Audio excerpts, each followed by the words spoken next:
it, they think it's the cockiness. But look at me and look at you and tell me what's the obvious. I catch the beat and I feel like Dawson Knox. You tailgating, then I need you all to stop and say, I'm Dawson Knox. I'm Dawson Knox. Matchup against the Baltimore Ravens. Ferocious matchup it is. Lamar Jackson, Calais Campbell, and all these weapons. Let's get into it tonight, Bills Mafia. If you are live with me, any comments, questions, concerns, I'm going to get to them at the very end of this. But oh my goodness, the injuries are mounting up for Bills Mafia as well as the Baltimore Ravens. So I think this is actually a fair matchup that we have going on here. They just lost Michael Pierce, a premier nose tackle in that 3-4 scheme. And we all know Bills Mafia is extremely hurt. Let's just take a look here on Twitter. Buffalo Bills, they got the injury report. Look at all the freaking names here, Bills Mafia. Are you kidding me? Ryan Bates, Christian Benford did not participate on Wednesday. Deion Dawkins is out with an illness now. Jake Kumaro with that ankle did not participate. He's week to week, they said. Von Miller was just a standard rest day. And you got Jordan Phillips. He is still dealing with that hamstring. So very tough news there, dealing with all that. So let's just get into it. Baltimore Ravens, you got to take a look at their roster, and we could take a look at the questionable players here for the Baltimore Ravens, seeing that it's getting a little even. We're getting a little even here. So I already mentioned a big loss for the Baltimore Ravens in this matchup is their nose tackle, Michael Pierce. Now, Michael Pierce, he has been dominant this year, and a little bit later in this video, we're going to get into the matchups, the player ratings. We're going to show you how well Michael Pierce was rated the 6th best nose tackle in the NFL right now, and he's not going to be available going against the Buffalo Bills.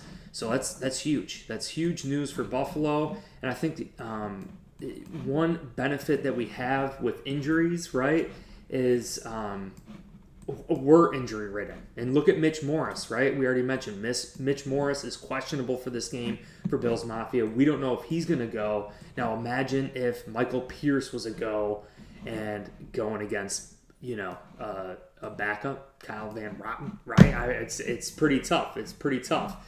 So let's just take a look now. I want to show you the Buffalo Bills actual depth chart. We're going to start with this offensive line, and I'm going to show you what's kind of going on here with the player ratings, and you're going to see something kind of interesting. But Deion Dawkins is out with an illness, which is very unfortunate, but you can see behind him is Bobby Hart. He served that 1-game suspension. It looks like Bobby Hart should be good to go if Deion Dawkins does not start this game. But at left guard, we have Roger Saffold. Roger Saffold's doing great. He's actually rated the 13th best left guard in the NFL right now. Overall rating is 79. But again, it's not just about their overall rating. I want to take a look at how good they are compared across the league, right? And I think a good signal of that is a player like Ryan Bates. Ryan Bates is dealing with an injury as well, but we can clearly see that Ryan Bates is the 30th ranked right guard in the NFL. There's only 32 teams, so it kind of goes to show you that Ryan Bates is the 3rd worst right guard in the NFL statistically to this point, right? And then another player that's kind of been struggling on this offensive line at times is Spencer Brown. And Spencer Brown, you can see he's rated 52. He's the 52nd best right tackle in the NFL. And again, there's only 32 football teams. So that's definitely a concern. And one player that is trending up for the Bills, and we've seen Spencer Brown's snap count kind of vary. Week 1, Spencer Brown had 100% snap count. Week 2, he had a 76% snap count. And then in week 3, he got sick with the heat and everything. His snap count was only 37%.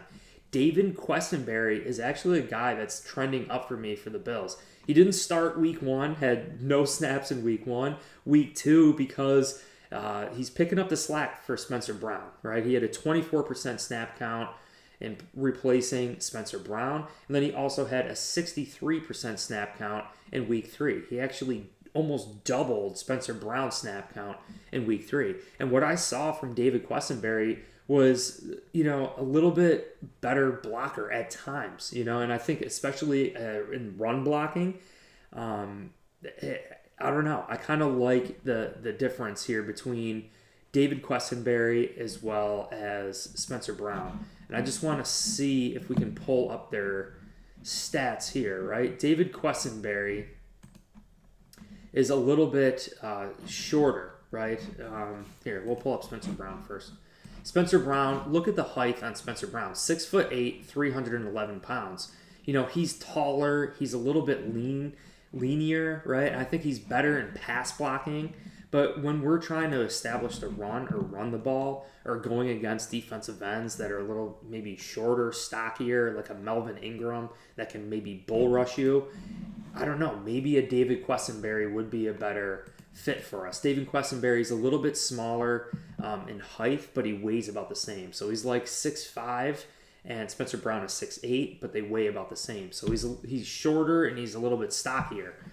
I think looking at the film, David Quessenberry definitely did a great job filling in for Spencer Brown. Spencer Brown, he could swing to left tackle too. So he's like that swing tackle, that right, that left. I don't know. Is he in challenge right now for his starting position between David Quessenberry? We got to see. Aaron Cromer has to be looking at that and wondering, hey, maybe we got to make a change here. And then the other change here too is also Ryan Bates and Greg Van Roten, right? Look at the snap count here. Ryan Bates, 100% in week 1, 100% in week 2. Week 3 gets a little bit banged up, 63%. Van Roten steps in, has a 75% snap count there. So, and I think he did a pretty decent job, and that's center, right? He's filling in for Mitch Morris. But 56% snap count in week 2 for Mitch Morris, and then 75% snap count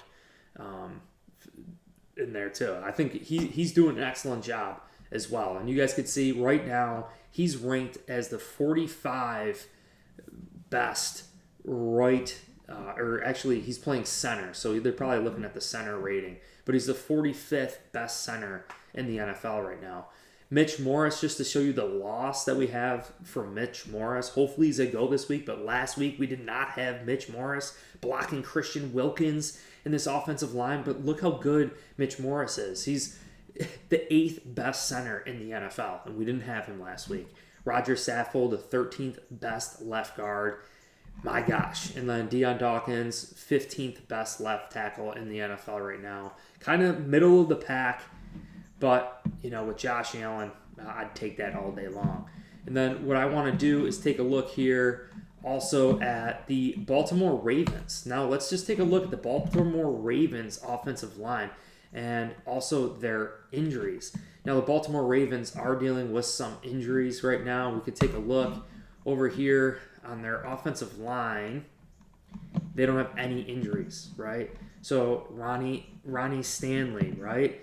Morgan Mogus, Kevin Zietler, Tyler Linderbaum, Ken Powers. All these guys are healthy. So we could say that we're going against their starting offensive line. So let's just take a look at the starting offensive line for the Baltimore Ravens. We could take a look at their left tackle here. This guy, Ronnie Stanley, look at the rating. 89th overall. He's the 7th best left tackle. 7 spots higher, 8 spots higher than Deion Dawkins. He's playing that much better than Deion Dawkins. So it goes to show you what kind of player Ronnie Stanley is. Potential Hall of Famer Ronnie Stanley playing left tackle. The other strength is also their right guard. He's the 6th best right guard in the NFL. So left tackle, right guard. The other weak points that we could see, I would actually say the next strength is actually Tyler Linderbaum, their center, but it drops off dramatically, right? You could see Mitch Morris was the 8th best center in the NFL right now. Tyler Linderbaum is the 13th best center. So they're pretty close in play, pretty close to the same type skill set and player, right? But look at this. Morgan Moses. Look at the rank on Morgan Moses as a right tackle. Morgan Moses, 74, right? 74 overall rating. He's the 36th best right tackle in the NFL right now. So there's only 32 teams. That's an advantage. That's an advantage. So whether we have Von Miller going against Morgan Moses, because Miller plays both sides, right, or Greg Rousseau, I think maybe might be able to do some good things on him. And later in the week, we're going to get into more specific matchups. But I just want to take a look at one thing we're going to be digesting here. Greg Rousseau, 6'6". We always talk about Greg Rousseau using his reach and his height. But Morgan Moses, that's one of the things that makes him so dynamic is his length and his reach. 6'6", 320 pounds. So I'm looking at maybe a Von Miller getting over on Morgan Moses, trying to expose that. I don't know how well Greg Rousseau is going to be able to expose Morgan Moses and using his length, right? Because they're both almost the same size. They both almost have the same length. In the interior, Ed Oliver is going to be matched up here against some weak. The weak point is literally between the left guard and center. There's a glaring hole right there, I think, that Bills Mafia should try to exploit. If Jordan Phillips is coming back, but Ed Oliver, Tim Settle, we're going to be taking a look at their rankings here. Ben Bowers, we can see he's the 38th best left guard in the NFL right now. Again, only 32 teams in the NFL. Bills Mafia should definitely exploit him. We're going to just take a look. He's 6'4", 338 pounds. So this is a big boy. This is a big boy, presumably slow, almost 340 pounds. That's why a guy like Ed Oliver versus Ben Bowers, a guy like Tim Settle and Ben Bowers, that interior speed in this matchup, we could definitely exploit the Ravens' offensive line between that left guard and center. So right tackle, Von versus Morgan Moses, Ed Oliver, Tim Settle versus Ben Bowers, Tyler Lindenbaum. Really, really liking that matchup. Again, we could take a look at the Baltimore Ravens defense here. We'll get into some matchups. The big loss I already mentioned at the beginning of this video is their big nose tackle in that 3-4 scheme, Michael Pierce. I mean, look at the rating. 87 overall, the 7th best nose tackle in the NFL. He's got 6 tackles on the year. Doesn't have any sacks or anything, but just a big guy. A big guy. Look at that. Only 6 foot, 355 pounds. 6 foot, 355. You try moving that dude. Good luck. But he's out. He's out with a torn, I think it was a pec or bicep. He's not going to be playing against the Bills, which is huge. That is a huge, huge loss. The other focus point here, we all know him, Calais Campbell, probably Hall of Famer Calais Campbell with the Baltimore Ravens. Are you kidding me? 88 overall, making his way here, the 6th best rated defensive tackle in the NFL. Has 10 tackles so far in 2022, has a sack in 2022. He's just a wrecking ball. I mean, 36 years old, but he's 6'8", 307 pounds. Unreal. The thing that hurts Calais Campbell is not having his guy next to him, Michael Pierce. So they're going to have to pick up that slack. They got Travis Jones here. Take a look at Travis Jones trying to pick up that slack. Not the same, but he's still big. 6'4", not 6 foot, but he's 334 pounds. He's the 46th best defensive tackle in the NFL right now, 70 overall. Kind of crazy, but this Baltimore Ravens defense is no joke. So they might be missing that big nose tackle right there, but they have some other talents. The 27th ranked defensive tackle right now, Justin Matabuki, 75th overall rating, 1.5 sacks, 10 tackles as well in this 3-4 scheme. So the same amount of tackles as Calais Campbell. Just goes to show you what this kid is ultimately capable of. And he's a little bit lighter. He's a little bit faster, 293 pounds, 6'3". Dangerous in this scheme. But again, without focus on Michael Pierce, without us having to pay attention to Michael Pierce, it's huge. Kendrick Sims in the chat, J Will 501, you guys are awesome joining me here tonight. Comments, questions, concerns in the chat. We are live going through the Baltimore Ravens and Buffalo Bills, players up, players down, the matchups, getting into this injury report, and ultimately what I think is going to happen. Later in the week, we're going to get into a consolidated matchup and get into awesomeness, really, and what's ultimately going to unfold. So we're just doing some research tonight, hanging out, Bills Mafia. Kendrick Sims says, do you think the Bills are going to the Super Bowl? I believe, man. I believe all the way until we can't, and that someone knocks us out.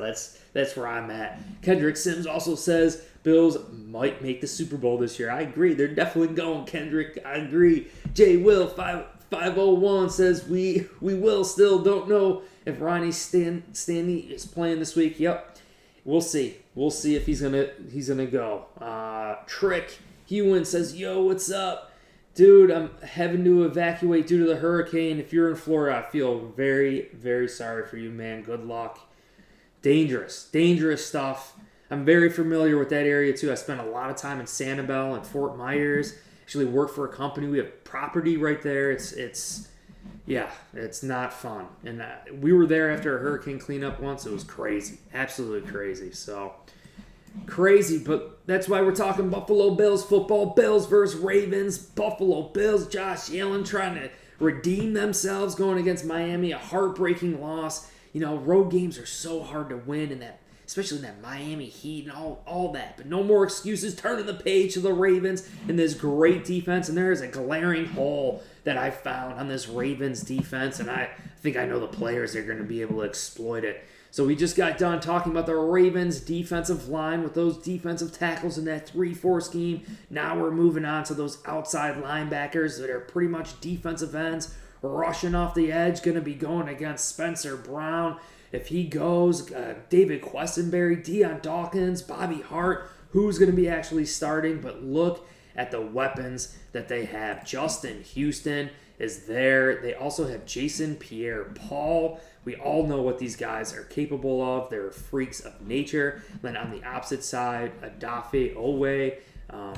Let's just take a look at Adafe here. This guy is a freak. 6'5", 257 pounds, rated 79 overall. He's the 9th best outside linebacker in the NFL. And then Patrick Queen. I mean, Patrick Queen just flies around the football, man. He is so fast. 6'3", 237 pounds, 73 overall. He's the 11th best interior linebacker right now. Unbelievable. And then the outside linebacker, Justin Houston. This is going to be a dynamic matchup to watch. And this is really, really scary because Justin Houston going against Spencer Brown, going against Bobby Hart, going against David Quessenberry. That's definitely an advantage for them. Justin Houston, 6'3", 270 pounds. Unbelievable player. Jason Pierre-Paul winning the Super Bowl. Tampa Bay Buccaneers, the 14th best outside linebacker still. He already has 2.5 sacks this season, 31 tackles. Actually, he hasn't played yet. Those are his last year's stats. I'm sorry. That was screwed. But yeah, it looks like he's going to be a go, though. If you go to the Ravens website, he's been practicing. He's trying to get out there. Looks like he is definitely going to be a go. Let's just take a look at his stats here. Adafe, he's got 10 tackles so far in 2022. Ravens are legit. This guy here, Josh Bynes, believe you say his name, 9th best interior inside linebacker, 74 overall rating. He's got 12 tackles so far in 2022. I mean, he's a freak. He's got an interception as well. But 6'1", 6'1" interior linebacker. Patrick Queen, he's got 6 foot, right? And then I want to take a look at a guy like Dawson Knox, right? A guy for the Buffalo Bills. Dawson Knox, he's got the matchup there for the Bills, right? Going against Patrick Queen and this guy here, this Josh Bynes. I think Dawson Knox could have himself a game. It's just unfortunate right now that Dawson Knox is a little bit shaken up. He's dealing with some injuries. I guess he's a little bit sore. He should be good to go this game, but you can see 6'4" Dawson Knox, the 11th best tight end so far in 2022, going against Patrick Queen and those linebackers. I think that is an advantage for the Bills. And then the other big advantage that I see right now, we're going to be looking at Isaiah McKenzie and Jamison Crowder going against the slot. We already know Marcus Peters, Marlon Humphrey, Marcus Williams, and also Chris Clark. these guys, or Chuck Clark, these guys are dynamic players, right? I mean, they got a great secondary from the perimeter corners, their free safety, their strong safety. But what I want you guys to pay attention to right now is their nickel. Look at the nickel right now. This Brandon Stevens and this Jalen Armour Davis, right? We could check in here, right? I think one of them was nicked up. I just want to double check. Marlon Humphrey. Oh, Kyler Fuller. He's out. That's who I was thinking of. So we don't have to worry about him. But this guy, Brandon Stevens, right? Likely going to be matched up against Isaiah McKenzie, Jamison Crowder. Look at him. 6'1", 215 pounds. I don't know how quick you could be, right? How agile you could be at 6'1", 215 pounds. I'm thinking like 5'8", 180-pound Isaiah McKenzie, little dirty. I mean, he could shake and bake this Brandon Stevens without a doubt. Without a doubt. I'm liking that matchup, right? And then this Jalen guy, oh, there's no stats on him here. But, yeah. So, that's really their starter at their nickel. So, kind of interesting, right? Kind of interesting. I think the Bills, the matchups here with Stephon Diggs, it's going to be tough. It's going to be really, really tough to see these matchups. I mean, Gabe Davis versus Marlon Humphrey versus Marcus Peters. Stephon Diggs versus Marcus Peters versus Marlon Humphrey.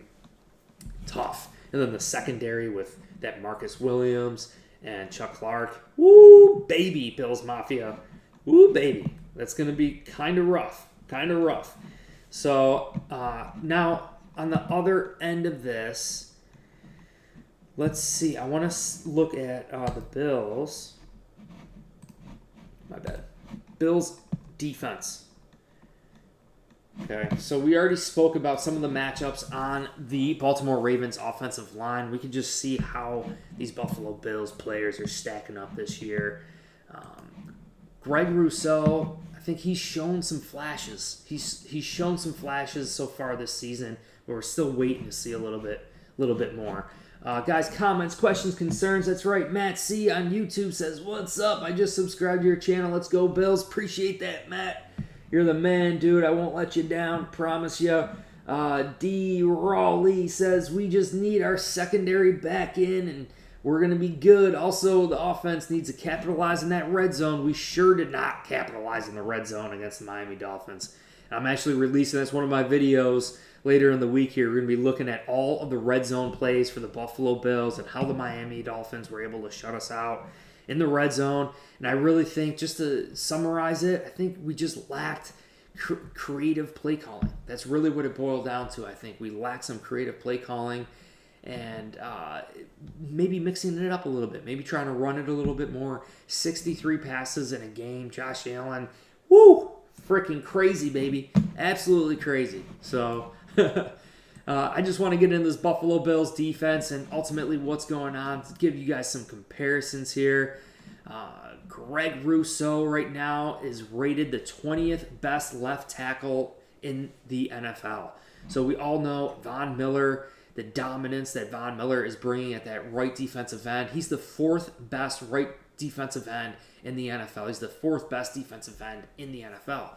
So we all know the attention, right, is being brought to Von Miller. People are double teaming Von Miller. So Greg Rousseau is getting these opportunities, these one-on-one opportunities. For him to be rated the 20th best defensive end in the NFL, I want to see it higher. I want to see Greg Rousseau in the top 10. Like, he's got those one-on-one opportunities. Like, we're depending on Greg Rousseau. Like, this is another reason why we brought Von Miller in here, to make all the other players around him better.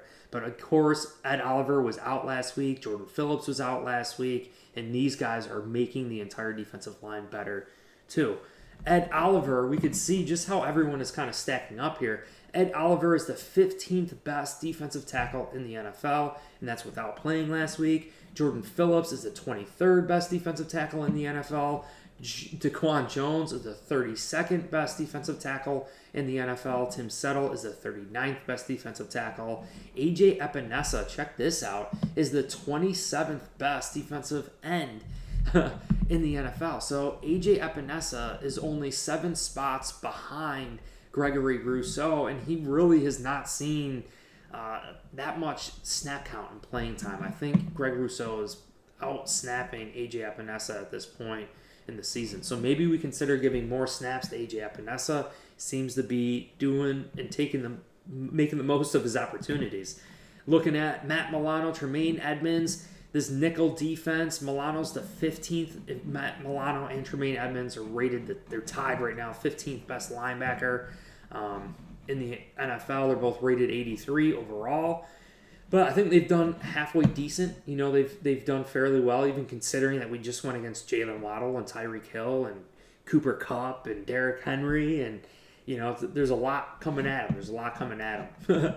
Taron Johnson in the slot, he's rated the 21st best slot corner in the NFL. So 21st best corner. I think they have him rated overall with all of the corners. But when you get him in the slot, I think Taron Johnson is still doing dynamite things. He's playing lights out. He's doing an awesome job. And yeah, like D. Raleigh said on YouTube, we're getting Trey White back. Dane Jackson is going to be coming back, looks like, for this matchup, practicing. How beautiful was that seeing Dane Jackson coming out on that football field? And before I forget, too, guys, vote on that poll. We got almost 10 votes on that poll. What Buffalo Bills player has impressed the most so far? Spencer Brown, James Cook, Kaiir Elam, or David Quessenberry? You guys could check out the poll. Make sure you guys vote on that. We're going to be wrapping this up soon, so get your comments, questions in so I could get to them at the end of this. We're getting to this Buffalo Bills secondary.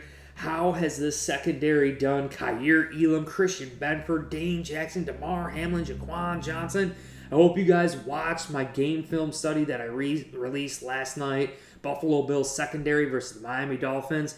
At times, they got a little bit exposed, but guys, we're talking about slivers. We're talking about slivers of steps from Jaquan Johnson, from Damar Hamlin, right? They're just misstepping a little bit, and these are correctable things. Players with coachable deficiencies. It's not like they don't know where they're going or what to do. It's just like they're this close from making a game-changing play, or just that close, you know. And I hope you guys really check that video out because it breaks it down flawlessly.